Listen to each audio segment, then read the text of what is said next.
Party నాయకులు ఆందోళన చేపట్టారు.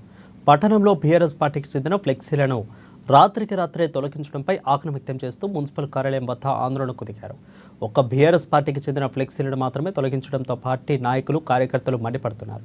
చెన్నూరు మున్సిపల్ కమిషనర్ కాంగ్రెస్ పార్టీకి ఏకపక్షంగా వ్యవహరిస్తున్నారంటూ ఆగ్రహానికి లోనయ్యారు. ఒక మున్సిపల్ అధికారి అయి ఉండి ఒక పార్టీకి ఏకపక్షపాతం వ్యవహరించడంపై ప్రశ్నించారు.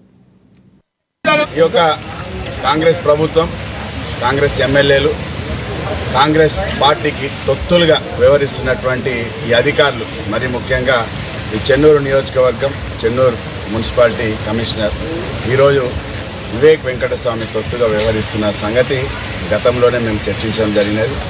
ఈరోజు కూడా మా ఫ్లెక్సీలు అక్కడ తెలంగాణ తల్లి విగ్రహం దగ్గర, కొత్త బస్టాండ్ దగ్గర మా ఒక కార్యకర్తలు, నాయకులు అందంగా ఉండాలని మాకు ఫ్లెక్సీలు ఏర్పాటు చేసుకుంటే ఆ ఫ్లెక్సీలను చూసి ఓర్వలేక కాంగ్రెస్ కార్యకర్తలే ఓర్చలేరంటే కాంగ్రెస్ తొత్తుగా వ్యవహరిస్తున్నటువంటి మున్సిపల్ కమిషనర్ ఓర్వలేక వారి సిబ్బందితోని ఆ ఫ్లెక్సీలు తిప్పిచ్చి పెట్టడం, కొన్ని ఫ్లెక్సీలు తొలగించి పక్కన పడేయడం నిజంగా సిగ్గుచేటు చర్యగా